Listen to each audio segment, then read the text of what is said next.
Entonces, la pregunta y bueno, la que estaba hablando su compañero era justamente si iba a aumentar la concentración de calcio iónico en una acidosis y la respuesta iba a ser que era acidosis lo que pregunté, ¿no? Sí, acidosis era. Y la respuesta es que va a aumentar. ¿Por qué? Porque la acidosis va a disminuir la unión del calcio iónico a las proteínas. Entonces, si menos calcio se une a la proteína, más calcio queda libre. Por ende, la concentración va a aumentar. En cambio, en la alcalosis es la situación inversa, ¿sí? Va a haber mayor unión de calcio a las proteínas, por ende va a bajar, va a disminuir la concentración en la sangre. Cambios en la concentración de proteínas, ya ahora vamos a la parte de la proteína, puede inducir a errores en la interpretación de la concentración de calcio sérico, por lo que es necesario corregir los valores de calcio en función de la concentración de proteínas o de albúmina. ¿Sí? Sigo. Fíjense la distribución del calcio en lo que es nuestro organismo. Casi el 99% está a nivel óseo y después el resto a nivel iónico, a nivel unido a proteínas y a nivel aniónico, ¿sí? Unido a aniones. Esas son las formas plasmáticas, lo que yo estaba diciendo recién, así que continuemos. ¿Sí? Lo mismo. Fíjense que acá está lo que yo les pregunté a ustedes, así que ahí van a tener la respuesta. Sigo. Corrección de calcio total no tienen que saber y las funciones del calcio sí. Pero les puedo pedir un favor, pueden poner en el grupo que ya empecé, digamos, porque por ahí están esperando que yo avise y por eso no se unen. Por las dudas nomás. Yo no recuerdo si avisé o no en el grupo, pero por las dudas pueden avisarles ustedes. Dentro de las funciones del calcio, esto es importante, esto puede ser una pregunta de examen, ¿eh? Tenemos la mineralización del hueso, la coagulación sanguínea, participa en la coagulación sanguínea, en la preservación de la membrana plasmática, en la regulación de glándulas endocrinas y exócrinas, en la regulación de la actividad de enzimas, y es fundamental su acción en la contracción muscular y la transmisión neuronal. Son dos procesos fundamentales. ¿Por qué? Para que nosotros estemos con vida, nuestro corazón tiene que estar trabajando y bombeando sangre. Seguramente ustedes ya saben que el corazón está formado principalmente por músculo, por el miocito. Y ese músculo, para que genere un bombeo de la sangre, tiene que contraerse. ¿Sí? Esa contracción muscular está, digamos, el calcio forma parte de la regulación de esa contracción muscular. ¿Sí? Bien. Acá vamos a empezar a hablar ya un poco más profundo de cómo se mueve el calcio en el organismo. Dijimos en las primeras diapositivas que a nivel intestinal se iba a producir la absorción de calcio. Y acá atiendan, porque esto se preguntó ya. Acá esto ya ha preguntado, así que pueden volver a repetir. ¿Cuáles son los sitios de absorción del calcio a nivel intestinal? Los sitios de absorción son el duodeno y el yeyuno, ¿sí?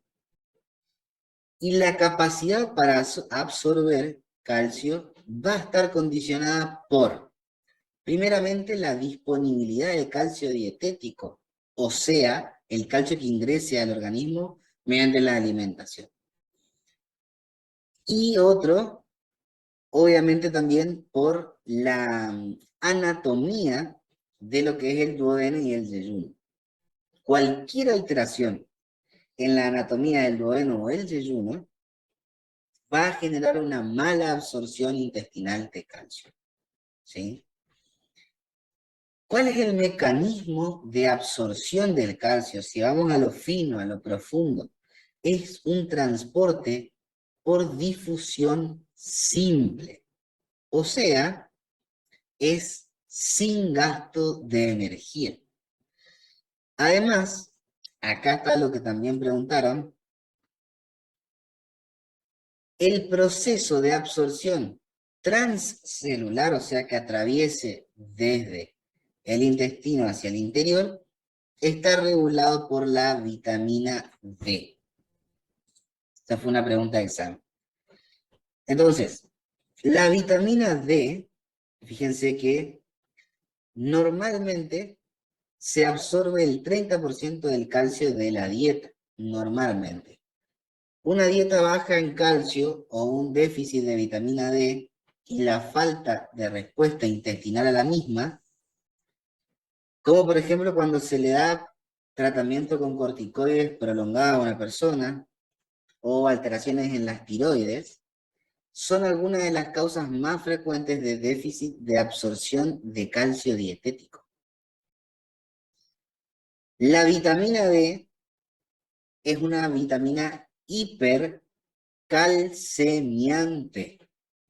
Gran celo en la cabeza, ¿sí? La vitamina D es hipercalcemiante. ¿Qué quiere decir esto? Que va a aumentar los niveles de calcio en la sangre. ¿Por qué? Porque genera un aumento en la absorción intestinal del calcio, ¿sí? ¿A qué nivel intestinal se produce esa absorción? A nivel del yeyuno y del duodeno. Esta parte es fundamental que se acuerden, ¿sí? Sigamos.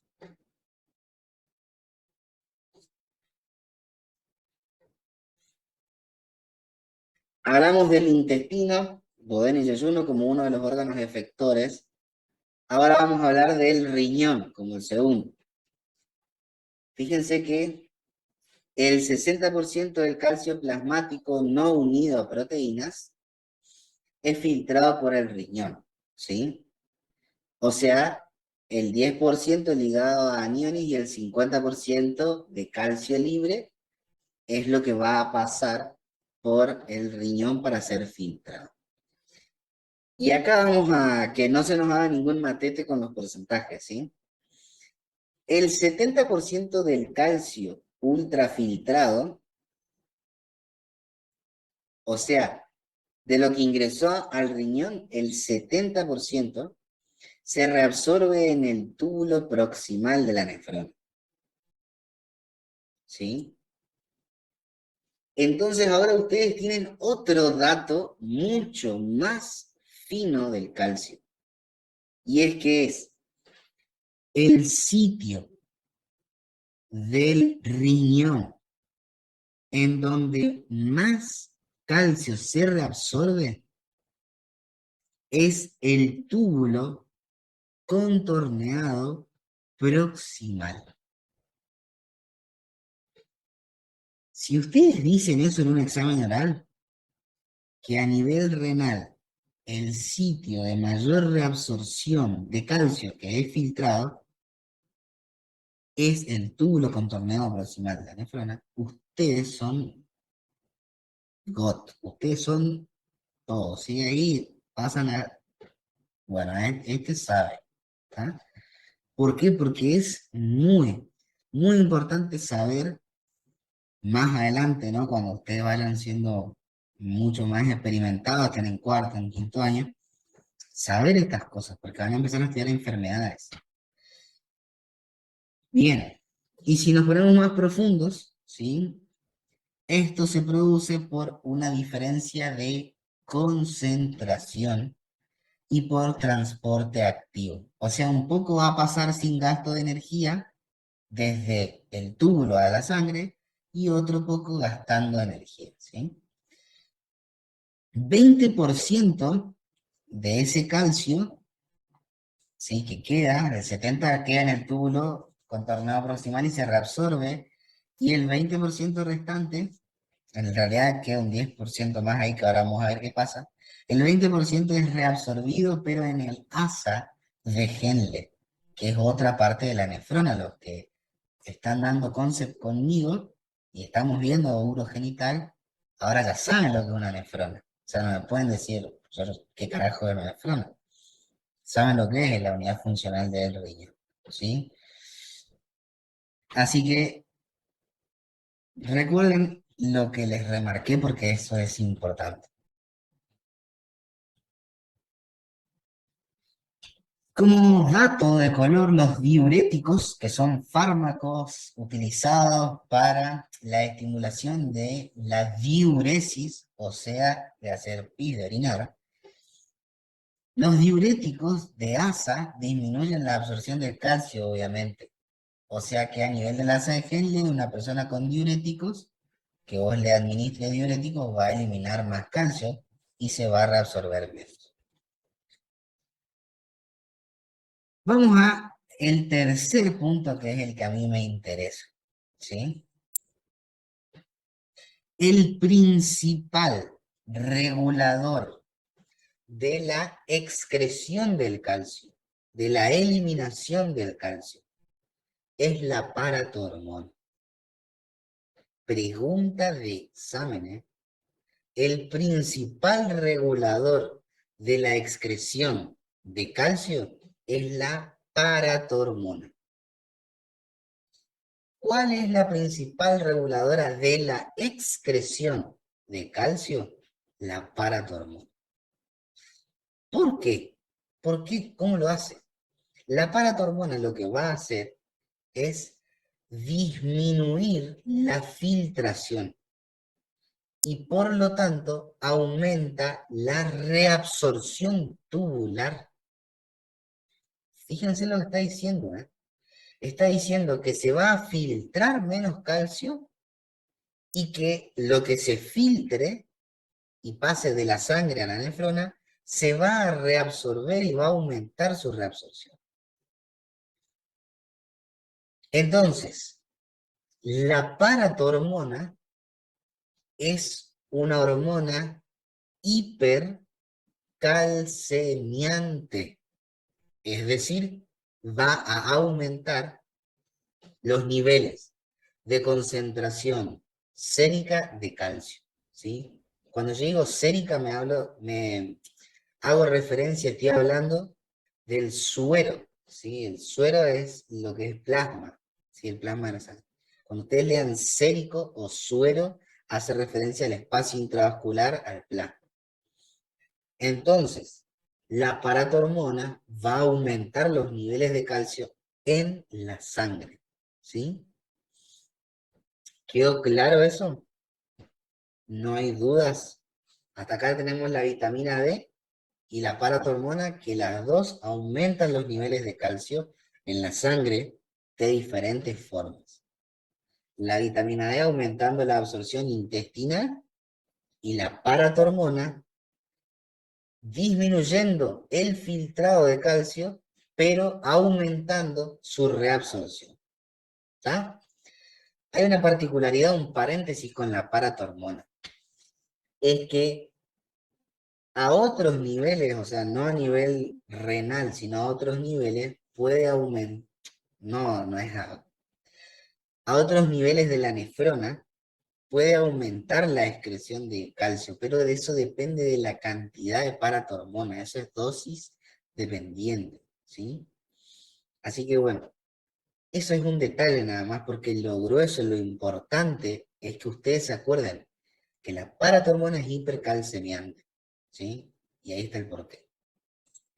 Otra de las hormonas, calcitriol. El calcitriol va a actuar a nivel del túbulo distal. A ver. Y esta es una nefrona chiquitita. Pero bueno, la voy a usar.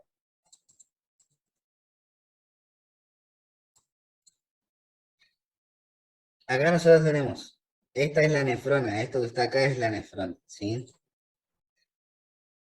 Esta es la cápsula de Bowman. Acá está el túbulo contorneado proximal. Marcamos ahí. porción descendente del asa de Henle, porción ascendente, y acá tenemos el túbulo contorneado distal. ¿Dónde se reabsorbe mayor cantidad de calcio? A, B o C. ¿Dónde se reabsorbe mayor cantidad de calcio? ¿Qué responden ustedes?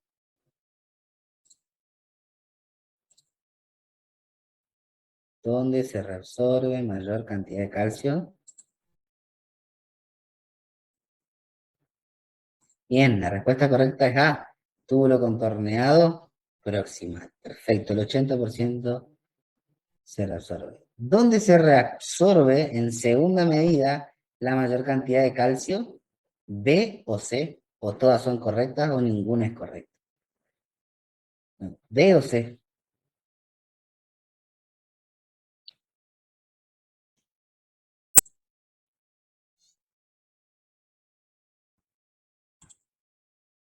Bien, bien, Lucas. Bien, B, asa de Henle. Ah, recuerden eso, el asa de Henle es el segundo lugar donde se reabsorbe. Pasa de la nefrona a la sangre. Esta es la nefrona, chicos, ¿sí?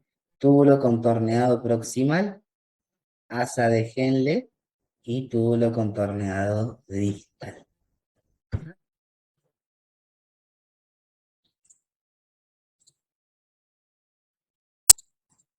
Espero que les haya servido, ¿eh?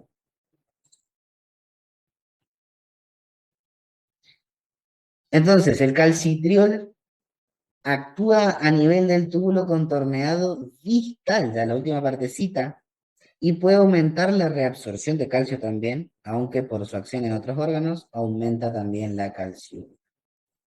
Y la calcitonina. Entonces, hasta acá tenemos que la paratormona, calcitriol, aumenta, ¿sí? La reabsorción de calcio, por ende, aumenta la calcemia. Ahora, la calcitonina en dosis fisiológica estimula la reabsorción del calcio. O sea que en dosis fisiológica normales, la calcitonina es hipercalcemiante. Aumenta los niveles de calcio, estimulando la reabsorción a nivel de la nefrona. Pero en dosis elevadas, altas, calcitonina a un nivel elevado, inhibe la reabsorción. Entonces se va a eliminar más por la orina. ¿Está? Recuerden también eso, ¿sí? Sigo. Entonces el riñón filtra aproximadamente uy, mi conexión a internet es inestable, dice. Unos 10.000 miligramos de calcio día, un 97, un 99% se van a reabsorber, ¿sí? Y un 1 o un 3% se va a eliminar. Los números acá, si son 9.700, 9.900, eso también es relativo. Si son 10.000 miligramos día, también es relativo, porque una persona puede ingerir menos calcio o más calcio que otra, pero lo que ustedes tienen que saber es que del 100% que se filtre de calcio, ¿sí? Que no es todo el calcio, digamos, es solamente el calcio iónico libre y el calcio que está unido a aniones. Un 99, un 97% se reabsorbe, vuelve a la sangre. Solamente un 1, un 3% se elimina por la orina. El calcio óseo, el calcio junto con el fósforo, son constituyentes de la fase mineral del hueso, todo lo que ya hemos hablado. Lo que a mí me interesa es acá que ustedes sepan que a nivel del periodo fetal hay formación y mineralización ósea por parte de un conjunto de células importantes llamadas osteoblastos. Osteoblastos. Los osteoblastos promueven la formación ósea, es decir, forman huesos. Ahora, el hueso es renovado, porque para que el hueso vaya creciendo desde un feto hasta una persona como yo, tiene que ir rompiéndose y creándose nuevo hueso. Hay diferentes tipos de osificaciones, la membranosa y la endocondral, que supongo que los que hacen concepción deben ya estar sabiendo de qué se trata eso. Entonces, el hueso es renovado para mantener sus propiedades biomecánicas, obviamente, porque tiene que estar bien firme y duro, para poder sostener a todo el organismo y tiene que tener una dureza tal de que ante los diferentes movimientos no se rompa, ¿sí? En este proceso de renovación ósea, de resorción ósea, actúan otro grupo de células que hacen lo contrario a los osteoblastos. Estas células se llaman osteoclastos. Osteoclastos. Ese clas les tiene que sonar como de rompe. Clas. Así me acordaba yo cuando estaba en primer año y transmito ese conocimiento vulgar. Bien, entonces, los osteoclastos van a digerir el hueso y lo que van a hacer es estimular la salida de calcio desde el hueso hacia el torrente sanguíneo. Posteriormente a eso, gracias a los osteoblastos, vuelven a utilizar ese calcio para crear nuevo tejido óseo junto con el fósforo en forma de cristal de hidroxiapatita. Normalmente lo que sucede es un equilibrio entre la absorción intestinal de calcio, donde se reabsorbía en qué parte del intestino, Agustina Daldó, en qué parte del intestino se reabsorbe el calcio. En el duodeno, en el yeyuno. Ajá. ¿Y quién aumentaba la absorción a esos niveles del calcio?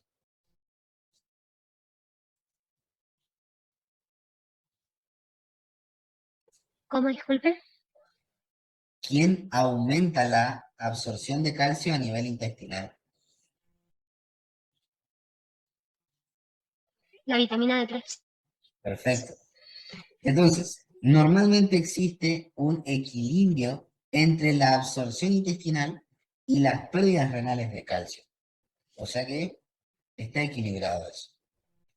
Permaneciendo constante el calcio extracelular e intercambiándose con un balance cero.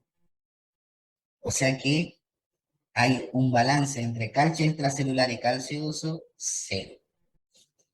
Eso es heavy porque en el organismo muy pocos se encuentran tan bien balanceados. Bien. ¿A qué hace referencia el balance cero? A que a nivel óseo, aproximadamente 500 miligramos por día se absorben del líquido extracelular hacia el hueso, pero otros 500 miligramos día salen del hueso hacia el líquido extracelular. O sea que hay un balance cero entre lo que ingresa al tejido óseo y forma hueso y lo que sale.